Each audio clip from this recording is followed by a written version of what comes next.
ৰেকিবুদ্দিন আহমেদ বাপৰ বেটা হয় ৰেকিবুদ্দিন আহমেদক এনেকুৱা ঘটনাই এডাল নমু তেৰা কৰিব নোৱাৰে মোৰ জীৱনত বহুত ঘটনা গৈছে মোৰ পত্নীক কেম্পেইনিঙত তেওঁক ফায়াৰিং কৰিছে যোৱা নিৰ্বাচনত আমাৰ লুকমান ইয়াতে আছে আমাৰ আগৰ প্ৰেসিডেন্ট তাৰ এৰিয়াত মোৰ পত্নী গাড়ীত এটেক কৰিছে আৰু আমাৰ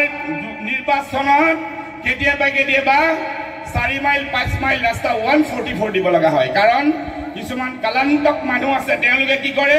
গোটেই ৰাস্তাত খিলগুটি দলিয়াই পাথৰ মাৰে ৰড মাৰে ইমান গাড়ী ভাঙি দিয়ে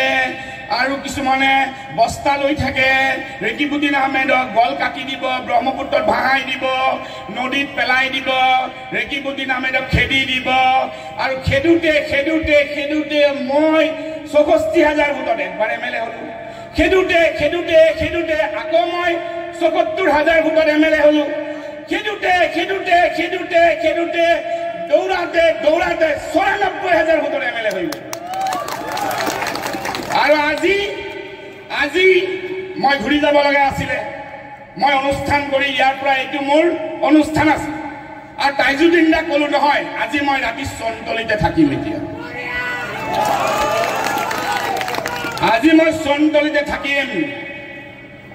গৰৈমাৰী চমৰীয়াৰ মানুহ বহুত মৰমীয়াল হয়